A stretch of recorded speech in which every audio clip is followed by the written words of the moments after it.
তো hello dear student, কেমন আছো? আই হোপ প্রত্যেকে শুধু ভালো না, ভীষণ ভালো আছো। স্ক্রিনের উপর একটা প্রশ্ন দেখা যাচ্ছে। প্রশ্নটা আমরা মন দিয়ে পড়বো, বুঝবো, তারপর চ্যানেলটা সাবস্ক্রাইব করে অঙ্কটা করবো। ওকে, কি বলেছে দেখো।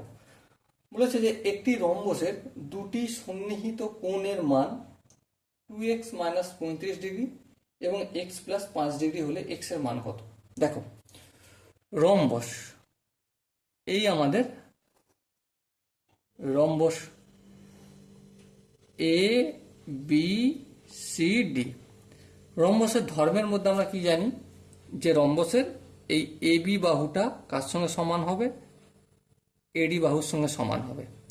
আবার এই এ বি বাহুটা বিসি বাহুর সঙ্গে সমান হবে, আর এই বিসি বাহুটা সিডি বাহুর সঙ্গে সমান হবে। ওকে, আর একটা গল্প আমরা জানি যে এই অ্যাঙ্গেলটা অপরিট বিপরীত কোণগুলো কি হবে? সমান হবে। তাহলে এই কোণটার সঙ্গে এই কোণটা সমান। সাপোজ এই কোণটাকে আমি থিটা বলছি, মানে থিটা সমান কত?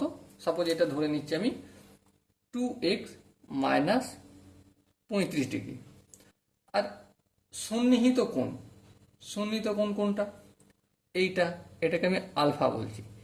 সো আলফা সমান কি? x+5 degree. ওকে, এবারে দেখো, কোনো চতুর্ভুজের কি জানি আমরা, যে চারটে কোণের সমষ্টি কত হয়? 360 ডিগ্রি। হ্যাঁ, ঠিক। তাহলে এই কোণটা যদি থিটা হয়, তাহলে এই কোণটাও কি হবে? অবভিয়াসলি থিটা হবে। হ্যাঁ, এটা যদি আলফা হয়, এটাও কি হবে? আলফাই হবে। হ্যাঁ, তাহলে আমরা একটা কথা ভেবে বলো, alpha plus alpha plus theta plus theta, তাহলে কত? 360 ডিগ্রি, তাই তো? হ্যাঁ, তার মানে 2 alpha plus 2 theta equal to 360 degree. দুই কমন নেব, alpha plus theta equal to 360 degree. So alpha plus theta equal to কত? দুইটা অপোজিট দিকে গেলে ভাগ হবে, 360কে 2 দিয়ে ভাগ করলে 180 ডিগ্রি। সো দেখো থিটার মান কত জানি, দেখো এখানে বলে দিয়েছে 2x প্লাস -35, প্লাস চিহ্ন আছে, প্লাস চিহ্ন দিলাম। থিটা, থিটা মানে কত? x+5 degree, x+5 degree equal to 180 degree. 2x আর x যোগ করলে কত হয়? 3x। -35 প্লাস 5 কত হবে? -30 ইকুয়াল টু 180 ডিগ্রি। সো দেখো, এই 3xটা এদিকে থাকলো, আর 180 এই মাইনাস যে রয়েছে 30 ডিগ্রি, এটা অপোজিট দিকে নিয়ে গেলে +30 ডিগ্রি হবে। হ্যাঁ, হবে। সো 3x সমান কি পেলাম? 180-র সঙ্গে 30 যোগ করলে 210 হবে।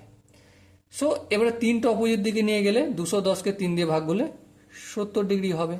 সো এখানে দেখো যে চারটে অপশন আছে, সেই চারটে অপশনের মধ্যে কোন অপশনটা ঠিক? অবশ্যই option A is the right answer. I hope এই কোশ্চেনের প্রতিটা কনসেপ্ট বোঝা গেছে। যদি কোনো কনসেপ্ট বুঝতে অসুবিধা থাকে, ডাউট থাকে, তার জন্য কি করতে হবে? কমেন্টে অবশ্যই জানাতে হবে। ওকে, সো ডিয়ার স্টুডেন্ট, দেখা হচ্ছে পরবর্তী সেশনে। ততক্ষণ পর্যন্ত ভালো থেকো, সুস্থ থেকো এবং জয় হিন্দ।